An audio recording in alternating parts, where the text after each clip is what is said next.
Islam can be a little confusing. You meet a Muslim at the grocery store, nicest person in the world, cute kids, loves America.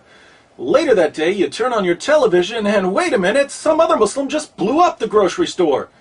What's going on here? Who represents Islam? The peaceful Muslim buying tomatoes or the violent Muslim bombing tomatoes? You'd like an answer, so you open up the Quran. You read Surah 2, 256, there is no compulsion in religion. That sounds peaceful and tolerant. I guess the peaceful Muslims are the true followers of Islam.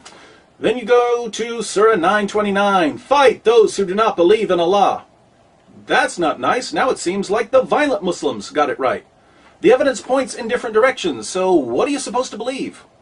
Partnership between America and Islam must be based on what Islam is, not what it isn't.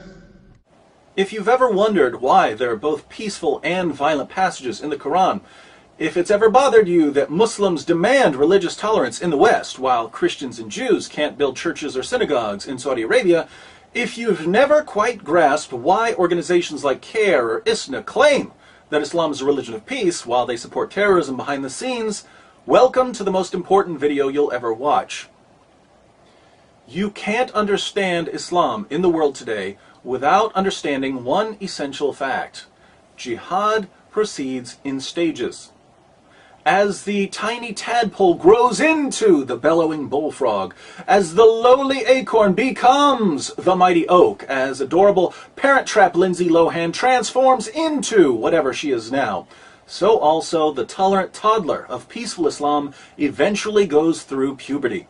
That's when we all find out what full-grown, Jew-hating, church-burning, wife-beating, apostate-killing, Allahu Akbar yelling Islam is really like in all its blood-spattered glory. Whether you look at the life of Muhammad, or the early Muslim community, or the Quran, or the Hadith, or the Sirah literature, or classical Muslim commentaries, or modern Muslim scholarship, or the spread of Islam in the world today, you will find the exact same pattern. There are 3 stages in the call to jihad, depending on the status of Muslims in a society. And if you understand these 3 stages, you'll understand Islam, 14 centuries of Islamic history, and the situation we're in right now.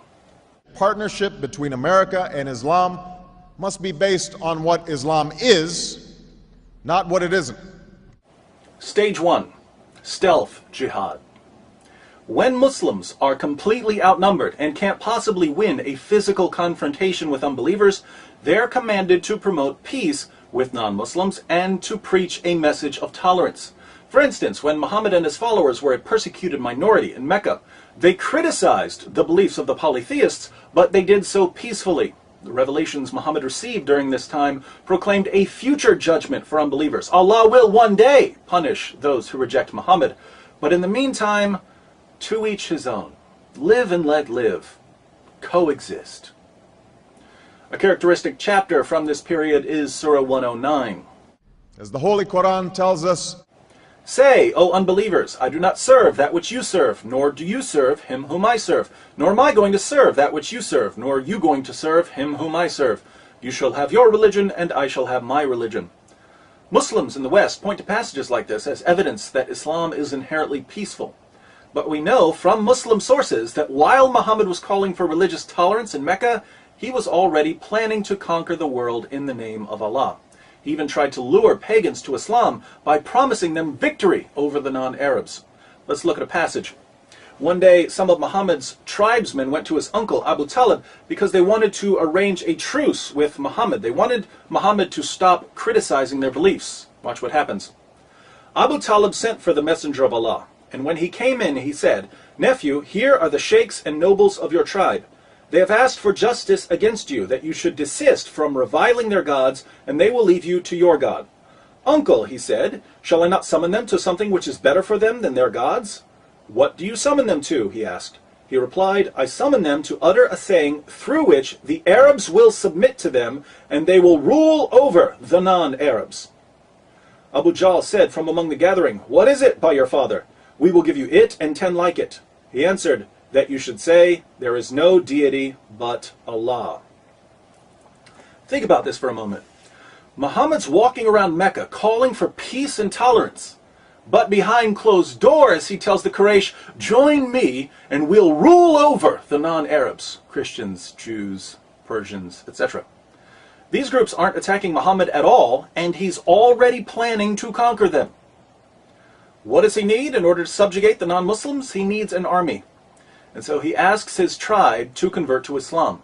Now, how many times have we seen Muslim groups in the world today calling for tolerance in public, but saying something very different in private?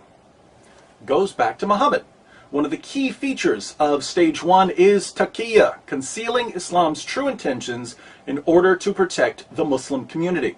This was eventually made explicit in Surah 3:28. As the Holy Quran tells us, let not the believers take disbelievers for their friends in preference to believers. Whoso doeth that hath no connection with Allah, unless it be that ye but guard yourselves against them, taking, as it were, security. Muslims aren't allowed to be friends with non-Muslims unless they're outnumbered and they feel like they're in danger from a stronger adversary. That's when Muslims are told to pretend to be friendly. One of Islam's greatest scholars, Ibn Kathir, comments, in this case, such believers are allowed to show friendship outwardly, but never inwardly.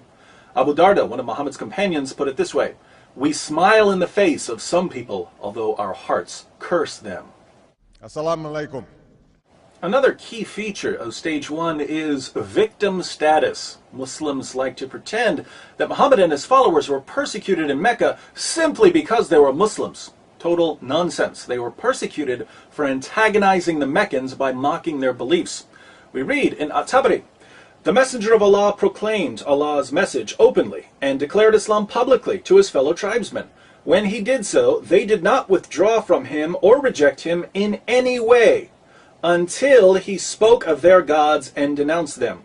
When he did this, they took exception to it and united in opposition and hostility to him, except for those of them whom Allah had protected from error by means of Islam. Notice that the pagans of Mecca had no problem with Muhammad preaching Islam. They became angry when he began attacking their beliefs, and they had to put up with quite a bit.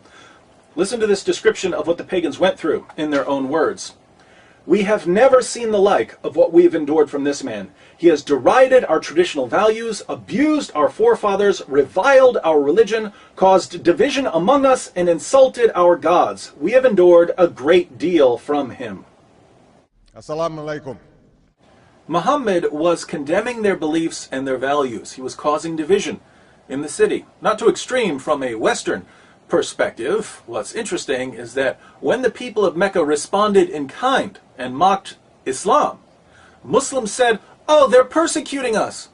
What evil people attacking us because of our beliefs. Double standards. One of the goals of the stealth jihad stage is to give Islam a privileged status above other religions. But Muhammad's constant antagonism towards the Meccans did lead to actual persecution. And this persecution of the early Muslim community was the best thing that ever happened to Islam. When people heard that poor, defenseless Muslims were being mistreated, they rushed to Muhammad's aid. The Christians of Abyssinia, the Jews of Medina, and various pagan groups all agreed at one time or another to protect Muslims from the mean, bigoted Islamophobes in Mecca. Now keep in mind, Muhammad was already planning to conquer all of these people. But they didn't know that. All they knew was that Muslims were being persecuted and they wanted to help. Once Muhammad and his followers had formed enough alliances and were no longer at the mercy of the Meccans, the message of the Quran suddenly changed. Partnership between America and Islam must be based on what Islam is, not what it isn't. Stage 2. Defensive jihad. When there are enough Muslims and resources to defend the Islamic community from attacks, persecution, or criticism, Muslims are called to engage in defensive jihad, fighting unbelievers who pose a physical or intellectual threat to Islam. After the city of Yathrib, now called Medina, agreed to protect the Muslim community, Muhammad and his followers left Mecca, and they were given permission to fight. Surah 22, 39 to 40. As the Holy Quran tells us, Permission to fight is given to those upon whom war is made because they are oppressed, and most surely Allah is well able to assist them, those who have been expelled from their homes without a just cause, except that they say, "Our Lord is Allah."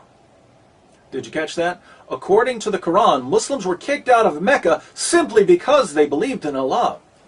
We've already seen that the Meccans had no problem with Muslims believing in Allah, or even with Muslims preaching Islam. They had a problem with Muhammad mocking their religion and causing division in their city.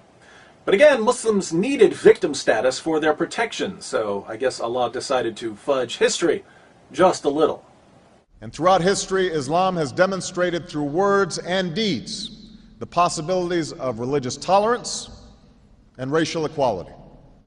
Now that Muhammad had several non-Muslim groups ready to defend him, he turned to the primary tactic of stage 2, terrorism.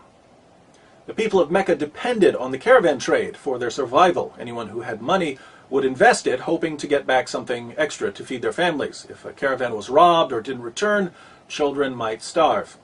So instead of living a peaceful life in Medina, Muhammad started attacking the Meccan caravans. Muslims launched 7 attacks against the caravans, and the Meccans never retaliated.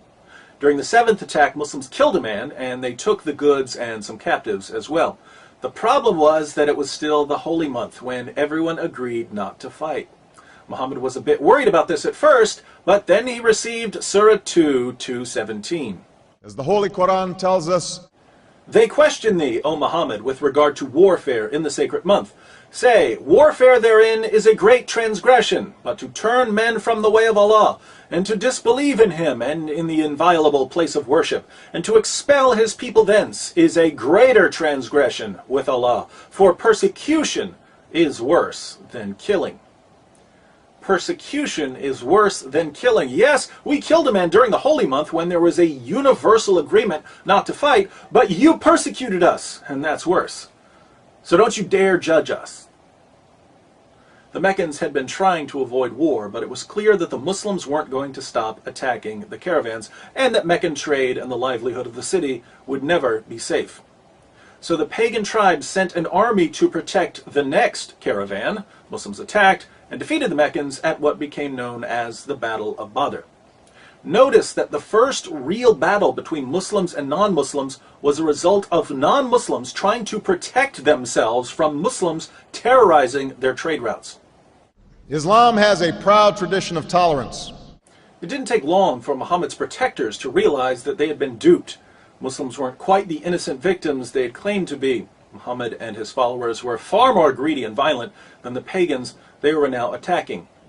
But these disillusioned defenders soon learned that once you agree to support Muhammad, you don't get to change your mind. Anything other than perfect allegiance to Muhammad becomes grounds for expulsion, seizing property, enslavement, or annihilation. 3 Jewish tribes in Medina found that out the hard way. A proud tradition of tolerance. Non-Muslims also learned that no matter how much they disagreed with Muhammad's campaign of violence and intimidation, they had to keep their mouths shut. Muhammad began ordering the assassination of critics during stage 2. People who spoke out against Islam or wrote poems about Muhammad were brutally murdered. And the citizens of Medina, the very people who had invited Muslims into their city, saw their rights rapidly disappearing in the name of Allah. Tolerance, tolerance, tolerance. Stage 2, then, is characterized by defensive fighting those who attack the Muslim community in some way.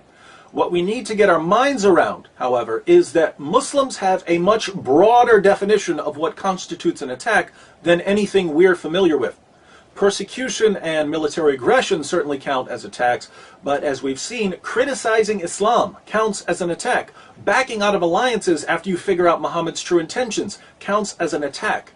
And in the defensive jihad stage, Muslims are ordered to respond to these attacks with physical violence and terrorism. Partnership between America and Islam must be based on what Islam is, not what it isn't. Stage 3, offensive jihad. When Muslims establish a majority and achieve political power in an area, they are commanded to begin offensive jihad. Once Mecca and Arabia were under Muhammad's control, the message of the Quran changed yet again. Suddenly, Muslims weren't just told to fight against aggressors. They were commanded to fight non-Muslims simply for being non-Muslims. As the Holy Quran tells us, O Prophet, strive hard against the unbelievers and the hypocrites, and be unyielding to them. Surely Allah has bought of the believers their persons and their property for this, that they shall have the garden. They fight in Allah's way, so they slay and are slain. O you who believe, fight those of the unbelievers who are near to you, and let them find in you hardness. tolerance, tolerance, tolerance. If Muslims have the military strength to expand their political power and to violently subjugate non-Muslim populations, forcing these non-Muslims to pay tribute, the Quran commands them to do so. Surah 9:29. As the Holy Quran tells us, Fight those who believe not in Allah nor the last day, nor hold that forbidden which hath been forbidden by Allah and His Messenger, nor acknowledge the religion of truth from among the people of the book, until they pay the jizya with willing submission and feel themselves subdued. This verse doesn't order Muslims to fight oppressors or even critics. It orders Muslims to fight those who don't believe in Allah. tolerance, Tolerance, tolerance, tolerance, tolerance, tolerance. We find similar teachings in Islam's most trusted collections of ahadith. Sahih al-Bukhari 6924. Muhammad said, I've been ordered to fight the people till they say, La ilaha illallah. None has the right to be worshipped but Allah, and whoever said, La ilaha illallah, Allah will save his property and his life from me. tolerance, religious tolerance, tolerance, religious tolerance. Sahih Muslim, number 30. Muhammad said, I've been commanded to fight against people so long as they do not declare that there is no God but Allah. Muhammad didn't say, I've been commanded to fight people until they stop persecuting us. That would be stage 2. It's stage 3. And the same guy who complained just a few years earlier that people were persecuting him because of his beliefs now says he's been commanded to fight people based on what they believe. Total hypocrisy. Religious tolerance, religious tolerance, religious tolerance. In the offensive jihad stage, Muslims can also expel Christians and Jews from lands they've been living in for centuries in order to keep certain areas that are important to the Muslim community pure. Areas such as Arabia. In Sahih Muslim 4366, Muhammad says, I will expel the Jews and Christians from the Arabian Peninsula and will not leave any but Muslims. He won't leave anyone but Muslims. Is this a man who promoted religious diversity and tolerance? Only when he was in the minority. As soon as Muslims had control of the government, diversity and tolerance went out the window, along with the Jews and Christians. We will convey our deep appreciation for the Islamic faith, which has done so much over the centuries to shape the world. So this is the pattern that's been laid down for Muslims by their prophet. Stage 1, stealth jihad. When Muslims are too weak to fight, they promote peace and tolerance outwardly but never inwardly. They practice taqiyya, they prepare for jihad behind the scenes, they claim victim status, and they seek special privileges for Islam. Stage 2, defensive jihad. When Muslims are strong enough to fight but not strong enough to subjugate the unbelievers, they terrorize their enemies, murder critics, and look for excuses to attack other groups. Stage 3, offensive jihad. When Muslims are in the majority, they violently subjugate all non-Muslims, they strive to expand their political dominion, and they rid important Muslim lands of all non-Muslims. This is the pattern we find in the Quran, in the Hadith, and in the Muslim commentaries. Assalamu alaikum. Now, look around the world and tell me what you see. Saudi Arabia, what stage are they in? Stage 3, obviously. Massive Muslim majority. Lo and behold, if you're not a Muslim, you can't preach, you can't build a place of worship, you can't even set foot in the city of Mecca. Exactly what we would expect based on the Muslim sources. Certain places in Africa, and I'd say some areas of Europe, are in stage 2.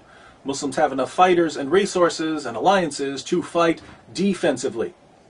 And what do? We see terrorism. We see churches being burned to the ground or blown up in Nigeria and Ethiopia.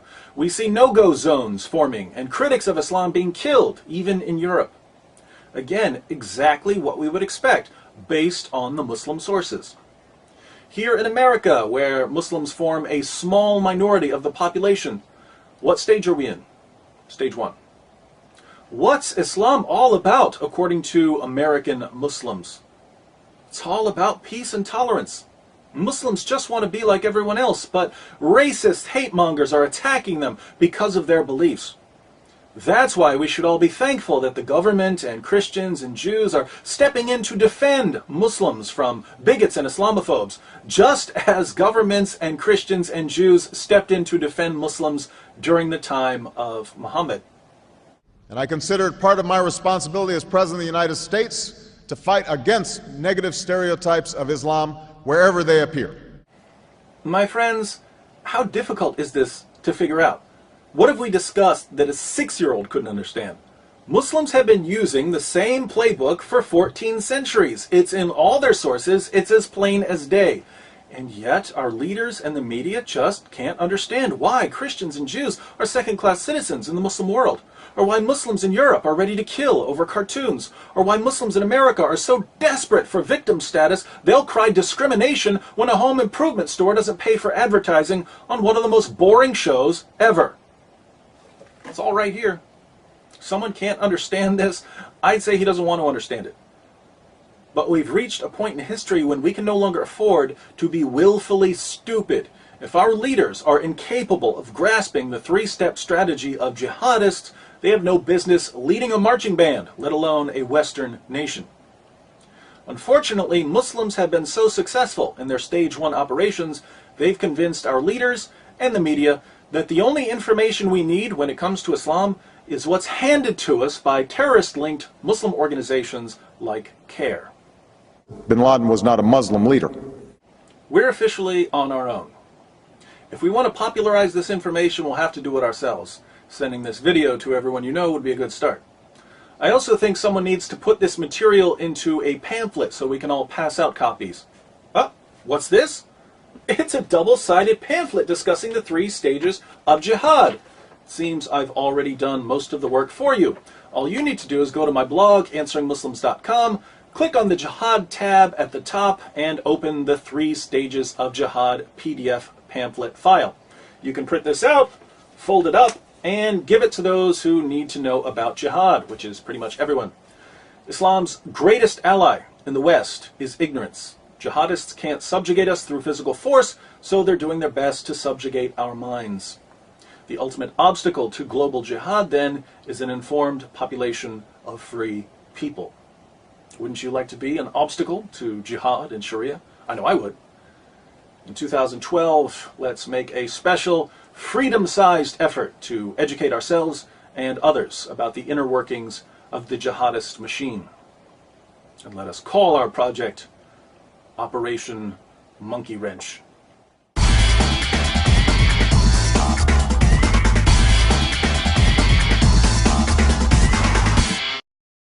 I think it's important to add a quick appendix on westernized Muslims. I've said in this video that Muslims in Stage 1 are commanded to deceive non-Muslims in order to keep us ignorant of Islam's violent goals.